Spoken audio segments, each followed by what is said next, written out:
नमस्कार, मी बाबा बेलापूरकर. आपण पाहत आहात एकजूट महाराष्ट्र न्यूज. पाथर्डी तालुक्यातील दुले चांदगाव येथे वंचित बहुजन आघाडीच्या कार्यकर्ते व पदाधिकारी यांच्या प्रमुख उपस्थितीत दिनांक 22/4/2026 रोजी सायंकाळी 8 वाजता दुले चांदगावमधील समस्त गावकऱ्यांच्या वतीने डॉक्टर बाबासाहेब आंबेडकर जयंती मोठ्या उत्साहात साजरी करण्यात आली. यावेळी प्रमुख उपस्थिती आणि प्रमुख वक्ते म्हणून वंचित बहुजन आघाडीचे राज्य महासचिव प्राध्यापक किसन चव्हाण यांना निमंत्रित करण्यात आले होते. त्यांचे काही चलचित्र आमच्या हाती आले असून आम्ही ते तुम्हाला दाखवत आहोत.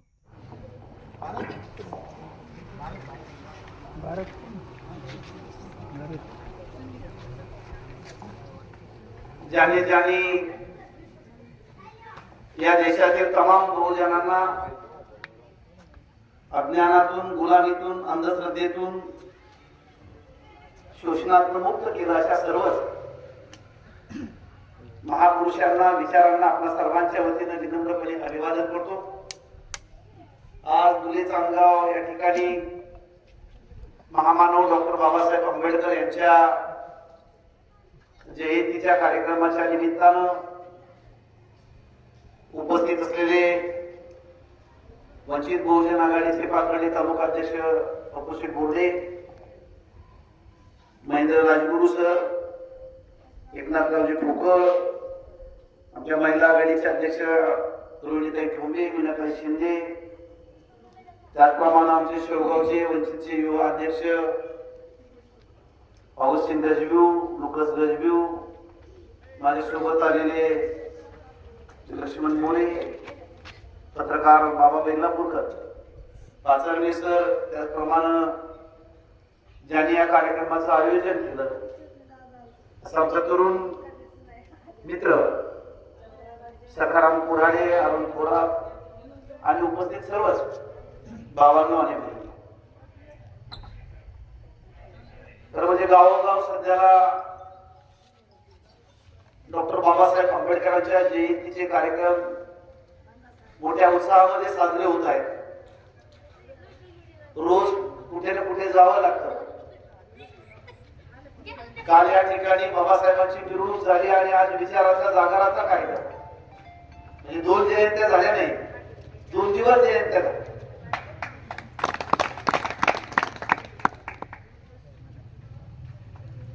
बाबासाहेब आंबेडकरांचे जे अनंत उपकार या भारतीयांवरती आहेत, त्यामुळं 365 दिवसापैकी एक दिवस आम्ही तो जल्लोषामध्ये साजरा करतो. तो साजराही केला पाहिजे. दिवसेंदिवस बाबासाहेबांचा विचार हा सर्वदूर सर्व जाती धर्मांमध्ये जातो. बाबासाहेबांचा विचार हा उद्धाराचा विचार आहे, प्रगतीचा विचार आहे, मानव जातीच्या उत्थानाचा विचार आहे, अभ्युदयाचा विचार आहे. काही वर्षामध्ये एखादं व्यक्तिमत्व, एखादा महापुरुष असा जन्माला येतो की जो 135 वर्षापूर्वी जन्माला. शाळेच्या वर्गाच्या बाहेर बसणारा विद्यार्थी तिथपासून सुरू झालेला प्रवास जगामधल्या सर्वोत्कृष्ट अशा विद्यापीठाच्या प्रवेशद्वारावरती अर्धकृती पुतळा आणि सिम्बॉल ऑफ नॉलेज इथपर्यंतचा प्रवास हा थक्क करणारा प्रवास आहे. मला असं वाटतं की मेहनत, कष्ट, ज्ञानाच्या जोरावरती देशातल्याच नव्हे तर जगातल्या जो जो शोषणयुक्त समाज आहे, ज्याचं शोषण होतं, जो शोषणाचा बळी पडलेला आहे त्या व्यवस्थेच्या, त्याला मान, सन्मान, प्रतिष्ठा, स्वाभिमान, जगण्याचा हक्क आणि अधिकार देणारं नाव म्हणजे डॉक्टर बाबासाहेब आंबेडकर. आमचा सखाराम कुऱ्हाडे वडार समाजातला तरुण, कमी शिकलेला, पण नेमकेपणानं बाबासाहेबांचा अनुयायी होतो. नेमकेपणानं बाबासाहेब त्याला समजतात. म्हणून आग्रहानं रोजंदारीवरती जाऊन का होईना, परंतु मला माझ्या गावामध्ये बाबासाहेबांची जयंती साजरी करायची आहे, नाचून करायची नाही. तर मला एक अर्धा तास का होईना येऊन या ठिकाणी तुम्ही आपले विचार व्यक्त करावेत असा त्याचा आग्रह होता. आणि मग आपण सगळे समजदार सुशिक्षित गावातले आपण सर्वजण कुठे जयंती एखाद्या बौद्ध वस्तीमध्ये नाही, राजवाड्यामध्ये नाही, वड्या वस्तीमध्ये नाही, या भागाचं वारकरी संप्रदायामधलं जे काही मानबिंदू आहे ऐश्वर्य संपन्न भगवान बाबा वैराग्यमूर्ती वामन भाऊंच्या मंदिराच्या समोर, मारुतीरायांच्या मंदिराच्या समोर ज्या ठिकाणी गावामध्ये 7 दिवस सप्ताहाचा जागर होतो, ज्ञानेश्वरांच्या ज्ञानेश्वरीचं पारायण होतं, अशा ठिकाणी महामानव डॉक्टर बाबासाहेब आंबेडकरांची जयंती साजरी होणं याचा अर्थ समाज आता सुशिक्षित. जिथे धर्माचा विचार सांगितला जातो, अलीकडच्या काळामध्ये धर्मामध्ये विचार सांगणारे वारकरी पंथामध्ये जे काही वातावरण कलुषित झालं, त्याच्या खोलामध्ये न जाता जो इथला वारकरी संप्रदाय की जो समतेवरती आधारलेला आहे, ज्याने गावोगाव जाऊन समाजातले कर्मकांड, अंधश्रद्धा, रूढी आणि परंपरा याच्यावरती हल्ला केला, समाजाला त्याच्यातनं बाहेर काढलं, तीच वारकरी संप्रदायाची परंपरा छत्रपती शिवराय पुढे घेऊन गेले. आणि तोच विचार सगळ्यांना एकत्रित गुंफण्याचं काम महामानव डॉक्टर बाबासाहेब आंबेडकरांनी संधी मिळाल्याबरोबर संविधानाच्या माध्यमातून केलं. या देशाचं संविधान, या देशाचं डॉक्टर बाबासाहेब आंबेडकर लिखित राज्यघटना ही दुसरी तिसरी काही नाही, तथागत भगवान गौतम बुद्धांपासून चारवाकापासून सुरू झालेला जो काही समतेचा जागर आहे, जे काही हक्क अधिकार आहे, जी ती विषमताग्रस्त विषमतावादी चातुर्वर्ण्य व्यवस्था आहे, तिला मोडीत करण्याचं काम बाबासाहेबांनी संविधानाच्या माध्यमातून. एक मोठी गोष्ट आहे संविधान. आता राजगुरू सरांनी सांगितलं की आम्हाला काही मागावं लागलं नाही, आम्हाला काहीही मागावं लागलं नाही. आज बाबासाहेबांचा विचार देश सोडून परदेशात जातोय. आपण बाबासाहेब कोणत्या जातीचे आहे, जात बघून नाही, कोणत्या जाती जन्माला यावं हे तुमच्या आमच्या हातामध्ये नाहीये. तसं तर संत ज्ञानेश्वर हे ब्राह्मण जातीमध्ये जन्माला येऊ नये, संत ज्ञानेश्वराचा छळ झाला. तुकाराम महाराज कुणबी समाजामध्ये जन्माला येऊन देखील त्यांना सदैव वैकुंठाला जावं लागलं. मोठ्या संशोधनाचा भाग आहे. ते संशोधन ते सदैव वैकुंठाला कसे गेले, म्हणजे गावकऱ्यांनी इथे कीर्तनकाराला जेव्हा कीर्तनकार येतात तेव्हाच विचारलं पाहिजे की तुकाराम महाराजच का सदैव वैकुंठाला गेले, बाकीचे महाराज का नाही गेले होते, की तेवढ्या पुरतं विमान आलं होतं, पुष्पक विमान. म्हणजे असं सांगायला गेलं तरी सुद्धा लोक म्हणतात तुम्ही धर्मावरती बोलता. म्हणजे तुकाराम महाराजांनीच आम्हाला सांगितलेलं आहे, जे जे आपणाशी ठाणे ते ते इतरांशी सांगा. जे आपल्याला माहिती आहे ते लोकांना सांगितलं पाहिजे. जे जे आपणाशी ठावे ते ते इतरांशी सांगावे. शहाणे करून सोडावे सकल बहुजन. इथला बहुजन हा आडाणी राहिला पाहिजे, त्याच्यामध्ये प्रचंड अंधश्रद्धा राहिल्या पाहिजे. अंधश्रद्धेच्या माध्यमातून त्यांचं शोषण करता येतं, त्यांना खेळवता येतं. आणि म्हणून आमच्या बहुजन समाजाला अंधश्रद्धा आणि कर्मकांडामध्ये गुरफटलेला. म्हणून गाडगे बाबा अडाणी असताना देखील गावोगाव जाऊन कीर्तन करायचे. जेव्हा पंढरपूरला गाडगे बाबा गेले तेव्हा तिथं एक श्राद्ध चालू होतं ब्राह्मणाच्या माध्यमातून, जे आपण घालतो. काल परवा अक्षय तृतीया होऊन गेली 3.5 मुहूर्तापैकी. आपण त्या दिवशी आपल्या पूर्वजांना पितरांना जीव घालतो. गाडगे बाबा नदीमध्ये होते, आंघोळ करत होते आणि बघत होते शेजारी काय चाललं ते. तर शेजारी चाललं होतं श्राद्धाचं काम चालू होतं. वर कुणी गेलेला आहे त्याला त्या श्राद्धाच्या निमित्ताने जेवण देत होते, तो विधी चालू होता. बाबांनी विचारलं गाडगे बाबा काय चाललंय, म्हणजे आमच्या पूर्वजांना आम्ही जीव घालतो, वर्षातून एकदा जीव घालतो. गाडगे बाबा अडाणी मनातल्या मनात हसले आणि निष्किलपणे शेजारी जाऊन नदीमध्ये उतरले चंद्रभागीच्या. आणि नदीत पाणी उचलून वरती टाकायचे, हाताने उचलायचे, वरती टाकायचे, फेकायचे. मग तिथला विधी करणारा जो भट होता तो गाडगे बाबांकडे गेला आणि गाडगे बाबांना म्हणाले की तुम्ही काय करता. जसं तुम्ही मला विचारलं मी माझा विधी करतो. मी सांगितलं की यांचे वडील वारले, त्यांना जीव घालतो, वर्षात एकदा जीव घालावं लागतं, तुम्ही काय करतात. ते म्हणा गाडगे बाबा म्हणाले की माझी अमरावतीला मोसंब्याची बाग आहे. अमरावतीला मोसंब्याची बाग आहे, दुष्काळ पडलाय, की आता निस्तराभूत होणार आहे, पाण्याअभावी की नष्ट होणार आहे. चंद्रभागेतलं पाणी मी अमरावतीच्या माझ्या मोसंब्याच्या बागेला देत आहे. तो भटजी हसाला आणि तो म्हटला अरे बाबा वेडा की खुळा, इथलं पाणी अमरावतीला कसं जाईल. गाडगे बाबा मिस्किलपणे असले म्हणजे हो, जर माझं इथलं पाणी जर अमरावतीला जात नसेल तर मग माझ्या बाबत तुझ्याचं जीव घालतो तर स्वर्गामध्ये कसं जेवण करेल? त्याला म्हणायचं अंधश्रद्धा, त्याला म्हणायचं कर्मकांड. गाडगे बाबांनी सांगितलेला जो विचार आहे, जेव्हा डॉक्टर बाबासाहेब आंबेडकरांनी 1935 ला घोषणा केली आणि 56 ला दीक्षा घ्यायची होती, धर्मांतर करायचं होतं, तेव्हा ते गाडगे बाबांकडे गेले आणि गाडगे बाबांना सांगितलं की आता मी कोणता मार्ग निवडू? गाडगे बाबा म्हणाले, मी अडाणी आहे, तुम्ही पंडित आहात, तुम्हाला वाटेल तो मार्ग स्वीकारा, वाटेल त्या रस्त्याने जा, वाटेल तो धर्म स्वीकारा, परंतु धर्म स्वीकारत असताना या मातीतला धर्म स्वीकारा.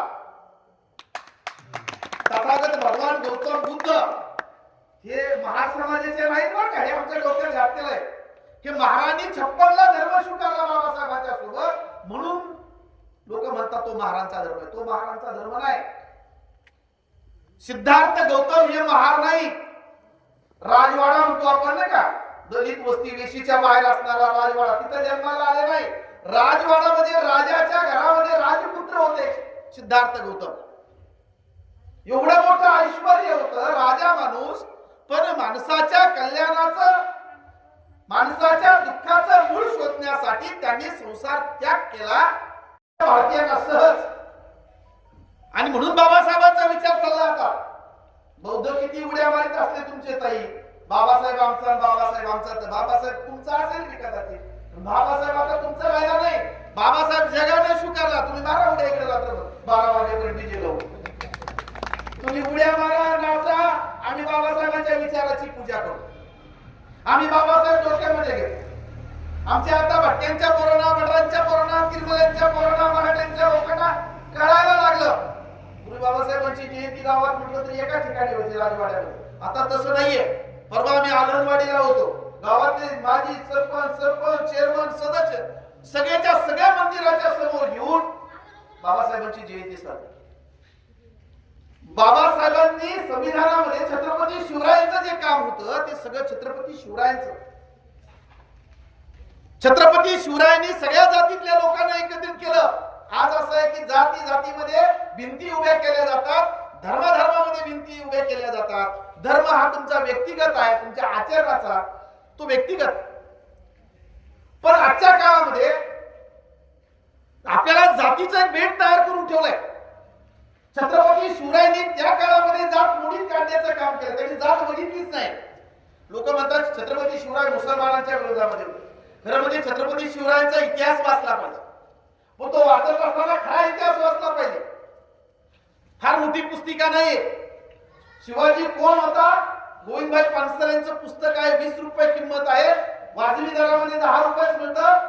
फार फार ते 50 ते मला वाटतं 60 पेजेसचं पुस्तक आहे. ते एकदा वाचा. छत्रपती शिवराय कोण, छत्रपती शिवाजी कोण होता. ते पुस्तक बाजारात आलं. खरा शिवाजी मानला आमच्या बहुजनांसाठी लढणारा, समाजासाठी लढणारा, एकत्रित घेऊन रयतेचं राज्य निर्माण करणारा, स्वतःचं राज्य निर्माण करणारा, मुसलमानांच्या विरोधात लढत होता. परंतु कोणत्या मुसलमानाचा? राजवट मुस्लिम होती. जसं आमच्याकडे इंग्रजांचं राज्य होतं, इंग्रजांच्या विरोधामध्ये आम्ही लढलो. जे इंग्रज आहेत ते ख्रिश्चन आहे, मग आम्ही ख्रिश्चनाच्या विरोधात लढलो का असं नाही म्हणतात. आम्ही त्या राजवटीच्या विरोधामध्ये लढलो. छत्रपती शिवराय मुसलमानांच्या विरोधामध्ये नाही, तर मुस्लिम राजांच्या विरोधामध्ये, मुस्लिमांची जी राज्यसत्ता होती त्यांच्या विरोधामध्ये ते लढत होते. म्हणून लोकांनी इथं छत्रपती शिवरायांना मुस्लिमांच्या विरोधात लढणारे राजे म्हटले. त्यांच्या सैन्यामध्ये 35% सैन्य मुसलमानांचं. ही जी पुस्तिका आहे छत्रपती शिवरायांची, ती पुस्तिका वाचली तर आम्हाला समजतं 365 किल्ले बांधले, उद्धार केले, जीर्णोद्धार केले छत्रपती शिवरायांनी, पण एकही किल्ल्यावरती छत्रपती शिवरायांनी सत्यनारायणाची पूजा घातली आहे. सत्यनारायणाची पूजा घातल्यानंतर काय होतं ते सांगतात साधू वाणी ती मुलाली अमुक झालं तमुक झालं. दुसऱ्या महायुद्धामध्ये खूप जहाजा, खूप आगबुती बुडाल्या अरबी समुद्रामध्ये.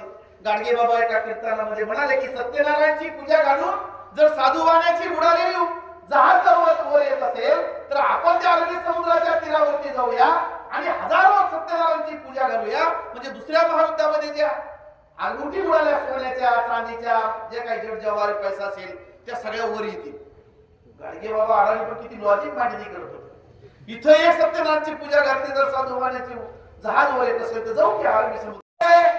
त्याला माहित होतं का एकनाथ महाराज मला वाचवायला आले नाही, त्याला माहित होतं की मला मारायलाच आले.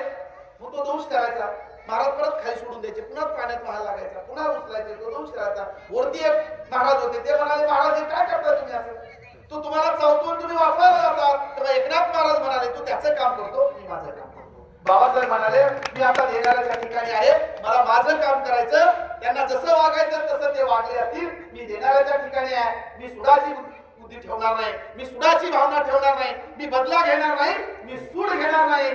कारण लहानपणापासून तथागत भगवान गौतम बुद्धाची करुणा बाबासाहेबांच्या ठाई ठाई बनलेली होती. प्रेम करा, शत्रूंवरती प्रेम करा, दुश्मनावरती प्रेम करा, हा जगण्याचा विचार आहे. आणि म्हणून संविधानाच्या माध्यमातून तुम्हाला आम्हाला जे बाबासाहेबांनी दिलं, बाबासाहेबांच्या या राष्ट्रावरती जातीवरती नाही. त्याच्यामुळे बाबासाहेब एका जातीची होऊ शकत नाही. आता ते राष्ट्र निर्माते झाले, आता जागतिक स्तरावरती बाबासाहेबांचं तत्वज्ञान दिलं. जगामध्ये जो ज्याचं शोषण होतं, अशा शोषण करणाऱ्या माणसाला बाबासाहेबांचा. आणि म्हणून बाबासाहेबांनी अख्ख्या आयुष्यामध्ये तुमच्या आमच्या मुलात आहे, ते फक्त दलितांना लागू होत नाही, बौद्धांना नाही, सगळ्यांनाच लागू होतं की बाबा तू तुझा उद्धार कर, दुसरं कोणी येणार नाही उद्धार करायला. तू शिक, तू अन्याय सहन करू नको. अन्याय करणाऱ्यापेक्षा अन्याय सहन करणारा जास्त गुन्हेगार होतो. एकदा घरकुल नाकारलं, दुसऱ्यांदा होऊ दिलं नाही, तिसऱ्यांदा होऊ दिलं नाही.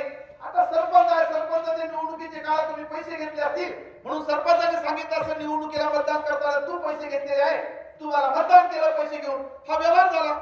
आता 5 वर्ष तुझं कामच केलं पाहिजे असं काही मला बंधनकारक नाही, त्याच्यामुळे तुझं घरकुल आलं तरी मी रद्द करीन. पण तू अन्याय, सरपंच अन्याय करत राहणार, त्याचं घरकुल आलं त्याने का अन्याय सहन करायचा. अन्याय सहन करणारा हा अन्याय करणाऱ्यापेक्षा जास्त गुन्हेगार असतो. म्हणतात बंड करा, सन्मानाने जगा, स्वाभिमानाने जगा.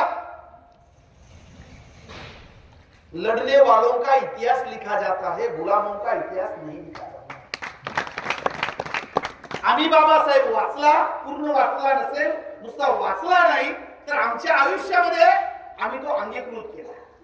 भगवान बाबासाहेबांची भेट हैदराबादला झाली. बाबासाहेबांचं ज्ञान अचाट आणि अफाट ज्ञान बघून शिक्षणाच्या जोरावरती, ज्ञानाच्या जोरावरती एक अस्पृश्य समाजातला पोरगा, शाळेच्या बाहेर शिकणारा पोरगा विद्यापीठामध्ये जाऊन एवढं ज्ञान संपादन करून येतो आणि इथं आल्यानंतर स्वांत सुखामध्ये न अडकता. बाबासाहेब तर नोकरी करत होते, न्यायाधीशाची नोकरी होती, वकिली करत होते, प्रोफेसर होते, नाकारलं बाबासाहेबांनी सगळं. मी जर माझ्या कुटुंबासाठी जगलो तर या समाजाचं काय होईल. आणि म्हणून बाबासाहेब समाजासाठी जगले. आज बाबासाहेबांच्या संविधानाच्या माध्यमातून आम्ही जे कोणी नोकऱ्या लागले, अधिकारी झाले, कलेक्टर झाले, चांगल्या ठिकाणावरती गेले, त्यांनी देखील बाबासाहेबांसारखं खालीचा वाटा उचलला पाहिजे ना. नाहीतर ते नोकरी लागतंय, घर बांधतंय, बंगला बांधतंय, पोरग पुरी घेत शहराच्या ठिकाणी जातं, आईबाप खेड्यामध्ये. म्हणून आमचा एक दादा म्हणतात समाजाचं काय रे गड्या, समाजाचं काय, तुझ्या हाती साय, तुझ्या हाती तूप, तुझ्या हाती ताप, तुझ्या हाती तूप, तुझ्या हाती साय. आता नोकरी लागल्यानंतर भारी जेवणार ना, बंगल्यात राहायला गेल्यानंतर, चांगल्या वस्तीत राहिल्यानंतर, शहरामध्ये गेल्यानंतर चांगलं खातंय, आईबाप शेतामध्ये असतात. समाजाचं काय, तुझ्या हाती तूप, तुझ्या हाती साय. समाजाचं काय गड्या, समाजाचं काय. बाबासाहेबांनी अख्खं आयुष्य या देशातल्या भारतीयांसाठी, एका जातीसाठी नाही, तमाम भारतीयांसाठी घातलेलं आहे. आणि म्हणून बाबासाहेबांच्या संविधानाचे जे लाभार्थी आहेत, आपण सगळेच लाभार्थी आहोत. कोण लाभार्थी नाहीये, सगळे लाभार्थी आहेत. तुमचा धर्म तुमच्या जवळ. आज धर्माचं विद्रीकरण झालंय, धर्मामध्ये द्वेष पसरला जातोय. पूर्वी देखील रामनवमी मोठ्या जल्लोषामध्ये व्हायचे, हनुमान जयंत्या व्हायच्या, महापुरुषांच्या देखील जयंत्या केल्या जायच्या. आज बाबासाहेबांचा विचार सर्वदूर जातोय, लोकांना कळायला लागलाय. तुम्ही किती झाकण्याचा प्रयत्न काही ठिकाणी घटना घडताय, पण आता तसं नाहीये. बाबासाहेब हा मानव मुक्तीचा विचार आहे. जसं संत ज्ञानेश्वरांना वाईट टाकलं, बहिष्कृतांची मुलं वाईट टाकलं, त्याच संत ज्ञानेश्वरांनी ज्ञानेश्वरी लिहिली. आणि ज्ञानेश्वरीमध्ये लिहित असताना ज्याने कुणी त्यांना वाईट टाकलं त्यांच्यावरती देखील कृपा करावी, त्यांच्यासाठी देखील प्रसादना ज्ञानेश्वरांनी मागितलं. जे कोणी होते ते वाईट टाकणारे, छळ करणारे, अन्याय अत्याचार करणारे, आळंदीमध्ये माधुकरी सुद्धा मिळून येत नव्हती. त्याच ज्ञानेश्वरीची पारायण आज महाराष्ट्रातल्या खेड्या पाड्यांमध्ये होते. ज्ञानेश्वरांचा विचार थांबला का? नाही थांबला. महाराष्ट्रातल्या सगळ्या खेड्यांमध्ये ज्ञानेश्वरीची पारायण होतात. ज्ञानेश्वरी जीवन जगण्याचा मार्ग, बाबासाहेब आंबेडकर मानवमुक्तीचा विचार. आणि म्हणून एका ठिकाणी बाबासाहेब थांबत नाही, एका वस्तीसाठी एका जातीसाठी बाबासाहेब थांबणार नाही. म्हणून आमचा सकाराम कुराडे वडार समाजाचा पोरगा त्याला वाटलं की मला बाबासाहेब जवळचे वाटतात, कारण त्यांनी मला जगण्याचा मार्ग सांगितला. स्वाभिमानाने जगा, लाचारीचं जीवन जगू नका. तुम्ही तुमचं कुटुंब चालवत असाल मेहनत करून, तर कशासाठी लाचारी करतात? सगळे आम्ही सारखे आहोत. तो कारखानदार असू द्या, नाही तर खासदार असू द्या, नाही तर आमदार असू द्या. आम्ही तर गोरगरिबांच्या हक्क अधिकाराच्या लढाईमध्ये आम्ही भिडतो, अधिकाऱ्यांना भिडतो. गुन्हे दाखल झाले तरी चालेल आणि किती मोठा असला तरी त्याला भिडतो आम्ही, कारण आम्ही बाबासाहेब वाचलेले आहे. बाबासाहेब एकटे त्या काळामध्ये त्या व्यवस्थेच्या विरोधामध्ये लढले.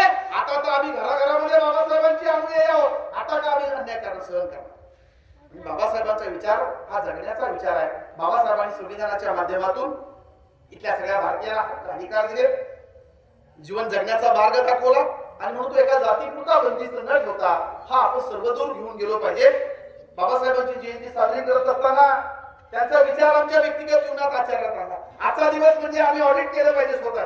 खरंच आम्ही बाबासाहेबांच्या विचारासारखं जगतोय का? ही ऑडिट करण्याची वेळ आहे. मी माझ्या पुरतं जगलं पाहिजे, समाजापुरतं जगलं पाहिजे आणि आचरणात आणलं. आता मतदानाचं कोणीतरी सांगितलं, बाबासाहेबांनी मतदानाचा अधिकार दिला, हत्यार दिलं तुमच्या हातामध्ये, हत्यार दुधारी हत्यार आहे. कुणाच्या दारात जायची गरज नाही. तुम्ही जर सन्मानाने जगला तर गावातला किती मोठा असू द्या, किती तो तुमच्या दारामध्ये येणार. एका रट्ट्यामध्ये बाबासाहेबांनी भिकाऱ्याला राजा केलं आणि राजाला भिकारी करून टाकलं. भीक कोण मागतंय? भिकारीच मागतात ना, जोडी हातामध्ये घेऊन. मग मतदानाला ते भीक मागायला येतात की नाही? आपल्याकडे ते भीकच मागायला येतात. मग तो 50 एकरवरचा असू द्या, नाहीतर 4 फॉर्च्युनर दारात असू द्या, नाहीतर एकदा आपल्या दारामध्ये येऊन भीक मागतो की नाही? हे कोणी केलं? आपण मागायला गेलो बाबासाहेबांकडे? अजिबात नाही. बाबासाहेब म्हणाले तुम्हाला आम्ही मतदार राजा बनवतो, मतदार नाही. तुम्हाला मतदार राजा. आता राजाने कसं वागलं पाहिजे? राजासारखंच वागलं पाहिजे. आम्ही राजासारखे वागत नाही, 500 रुपये घेतो भिकाऱ्यासारखं वागतो. अरे राजासारखं वागा. दुसऱ्या दिवसापासून त्याची हिंमत नाही. 5 वर्ष तुम्ही 500 रुपये घेतले, तुम्ही त्याच्या जवळून नाही गेला ते म्हणतो याला 500 दिले होते बरं का, याने म्हणूनच मतदान केलंय म्हणून. हे भिकार चोटे, हे भिकाऊ असं म्हणते ते. मग तुमच्यावरती शिक्का लागला, तुम्ही भिकाऊ, तुम्ही भिकारी. मग आता तुम्हाला भिकारी कोणी म्हटलं चालेल का? उद्या सकाळी गावात तुम्हाला म्हणले भिकारड्या इकडे, तुम्ही लगेच पोलीस स्टेशनला जाता, मला हा चौकात भिकारी म्हटला. अरे जो माणूस 500 रुपये देऊन आपलं मत विकतो, बाबासाहेबांनी दिलेलं, तो भिकारी नाही तर कोण आहे? तो भिकारीच आहे. तो स्वतःचा लिलाव करतो. आणि म्हणून वस्त्या वस्त्यांमध्ये असे काही दलाल तयार झाले, आपला ते स्वतःचा लिलाव करतात आणि आपलाही लिलाव. त्यामुळे माझी विनंती आहे त्या जयंतीच्या निमित्तानं मित्रांनो, सन्मानानं जगा, स्वाभिमानानं जगा. मतदानाच्या दिवशी कुणाच्या रुपयाला हात लावू नका. आता तसं म्हटलं तरी लोक पैसे देणार आहे, पण आपल्या बुद्धीला पटेल तसं. शेवटी आपली बुद्धी फार महत्वाची. विवेक जो योग्य वाटेल अशा माणसाला मतदान करून आपण मोकळं जातो. ते वाया जाईल, मतदान वाया जात नाही. बाबासाहेबांनी त्या काळामध्ये आम्हाला दिलेले ते हत्यार, त्या हत्याराचा आजच्या या लोकशाहीच्या युगामध्ये नीटनेटकेपणाने वापर करणं, मला असं वाटतं तीच बाबासाहेबांना खऱ्या अर्थानं जयंतीच्या निमित्तानं अभिवादन ठरेल. हा संकल्प आम्ही केला पाहिजे. तर ती जयंती केल्यासारखी नाही. रे माझ्या मागे आले, बोलले, भाषण केले, घसे फोडले, कोरड पडली, निघून गेले, दुसऱ्या दिवशी आमचा कार्यक्रम सुरू. तसं करू नका. बाबासाहेब हे हिमालयाच्या उंचीपेक्षाही उत्तुंग असं व्यक्तिमत्व होय. त्यांनी आपल्याला काही न बघता हक्क अधिकार दिले. आता आरक्षणावरती लाखांचे मोर्चे निघतात आपण बघतोय. त्या काळात साधा एकही कोणी मागणी अर्ज केला नाही बाबासाहेबांकडे. मोर्चा तर लांब, मागणी केली नाही. आता मोर्चे काढावे लागतात, आम्हाला आरक्षण द्या. पण सगळ्यात वाईट ही गोष्ट आहे, बाबासाहेबांनी दिलेलं संविधान चालतं, बाबासाहेबांनी दिलेलं आरक्षण चालतं, पण बाबासाहेब चालत नाही. हे सगळ्यात मोठं आपण ते स्वीकारावं लागतं. मग बाबासाहेब नसताना लागत तुम्हाला, तर मग बाबासाहेबांचं आरक्षण आहे. बाबासाहेबांनी संविधानाच्या माध्यमातून जे आरक्षण दिलं त्याच्यासाठी कशाला मोर्चे काढतात?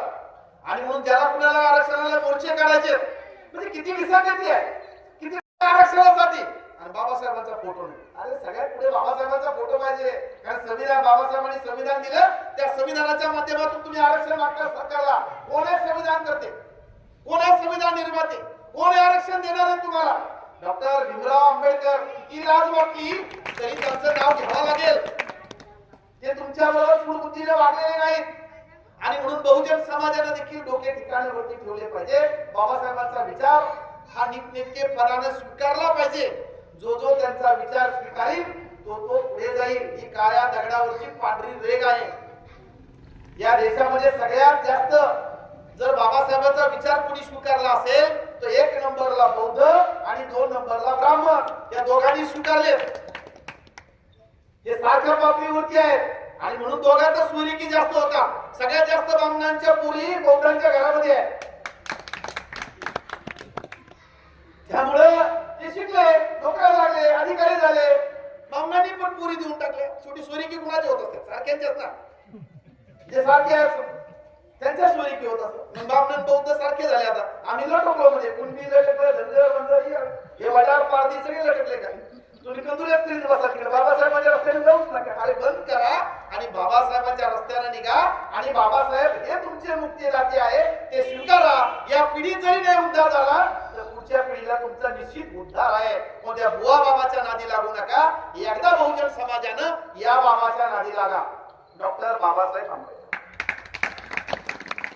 त्यामुळं वारकरी संतांची परंपरा, समता, न्याय, बंधुभाव हे सगळे तत्व संविधानामध्ये, छत्रपती शिवरायांचा विचार संविधानामध्ये प्रस्थापित करण्याचं काम महामानव डॉक्टर बाबासाहेब आंबेडकरांनी केलं. त्यांच्या विचाराचा जागर आज गावोगाव होतोय. त्या जागर करत असताना तो विचार आपल्या सार्वजनिक जीवनामध्ये, व्यक्तिगत जीवनामध्ये आपण अंगीकारावा. बाबासाहेबांनी जो संदेश दिला तो संदेश आपण आपल्या जीवनामध्ये या ठिकाणी तंतोतंत त्याचं पालन करावं. निश्चितच मला खात्री आहे. मी माझं स्वतःचं उदाहरण देतो. खमकेपणानं वागल, खमकेपणा. स्वाभिमान शून्य आयुष्य हे कचऱ्यासारखं असतं, कचऱ्यासारखं. बाबासाहेब स्वाभिमानानं जगा. जो स्वाभिमानानं जगतो ते खऱ्या अर्थाने जगणं. जो सन्मानानं जगतो ते खरं जगणं. ऐसी वाणी बोलो, कबीर म्हणतात, ऐसी वाणी बोलो जिसे कोई ना बोले झूठ. आयुष्यात कधी खोटं बोलू नका. और ऐसी जगह बैठो जहां से कोई ना बोले झूठ. बाबासाहेबांनी आम्हाला सांगितलं जिथं सन्मान होत असेल तिथं जाऊन बसा, चुकीच्या दारात जाऊन बसू नका. आम्हाला सवय सकाळी उठलो की आम्ही दारात वाड्यासमोर जाऊन बसतोय. अरे पण ते विचारतंय का तुम्हाला? ते बघतंय का तुमच्याकडे? ते तुमचं नाव तरी घेतंय का? तरी त्याचा फोटो आमच्या घरामध्ये. सन्मानाने जगणं बाबासाहेब म्हणाले. त्यामुळं मी स्वतः बाबासाहेबांचा विचार स्वीकारला. बाबासाहेबांचा विचार रोज आम्ही अंगीकारतो. सन्मानाने जगतो, स्वाभिमानाने जगतो. समोरच्याला सन्मान दिला तर त्याने आम्हाला सन्मान दिला पाहिजे आणि तो सन्मान देत नसेल तर सन्मानाने जगण्याचा प्रयत्न आपण केला पाहिजे. मला असं वाटतं की आजच्या या काळामध्ये बाबासाहेबांचा विचार हा तुमच्या आमच्यासाठी फार प्रेरणादायी आहे. जगाने बाबासाहेबांचा विचार स्वीकारला, आपण देखील तो विचार स्वीकारला पाहिजे. आपल्या कुटुंबाचा, समाजाचा उद्धार आपण केला पाहिजे. या जयंतीच्या निमित्तानं तेवढीच एक आपण अपेक्षा व्यक्त करतो आणि परत एक विनंती करतो. सर शक्य झालं तर हे खूप महापुरुष आहेत, मोठमोठाले. त्यांनी समाजासाठी खूप मोठं कॉन्ट्रीब्युशन आहे. छत्रपती शिवाजी महाराज एकदा सांगितलं पाहिजे इथे गावकऱ्यांना. जसं गावामध्ये सप्त्यामध्ये कीर्तन होतात ना, महापुरुषांच्या विचाराचा देखील सप्ताह घातला पाहिजे. एक दिवस शिवाजी महाराजांचे व्याख्याते, बाबासाहेबांच्या वर बोलणारे, अण्णाभाऊ साठे, राजाभाऊ, भगवान बाबा, हे सगळे लोक जे महापुरुष आहेत त्यांच्यावरती बोलणारे वक्ते आणले पाहिजे. गावात एक 2-2 तास त्यांचं जागर झाला पाहिजे.